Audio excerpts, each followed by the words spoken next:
मैं इस मंच से, मेरे तमाम साथी इस मंच से, कांग्रेस के वरिष्ठ नेता इस मंच से, अन्य तमाम मंचों से महिला अपराध के बारे में बेखौफ होकर बार बार बोलते हैं और सरकार की जवाबदेही तय करते हैं।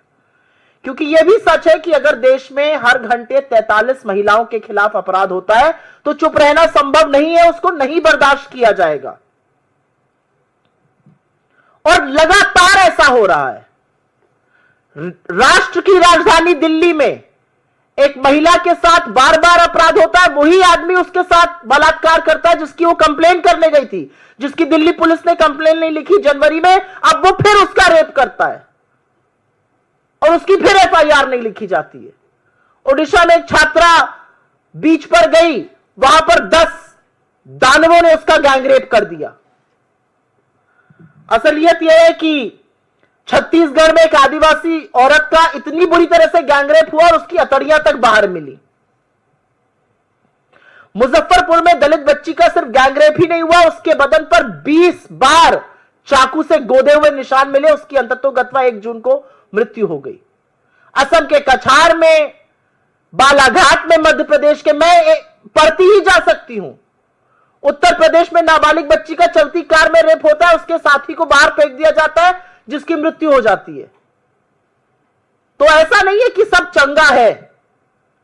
और यह एक सच है कि अधिकांश जो ऐसे मामले आते हैं, अधिकांश जो ऐसे कांड आते हैं, चाहे वो आईआईटी बीएचयू हो, चाहे वो नाव हो, चाहे वो चिन्मयानंद हो, चाहे वो अंकिता भंडारी हो, चाहे वो हरिद्वार की वो पिशाचनी हो जो अपनी बच्ची का गैंगरेप करा रही थी, या तो वो बीजेपी में पाए जाते हैं, या वो बीजेपी समर्थक होते हैं, या ऐसे अपराध के बाद उनको बीजेपी का संरक्षण मिल जाता है।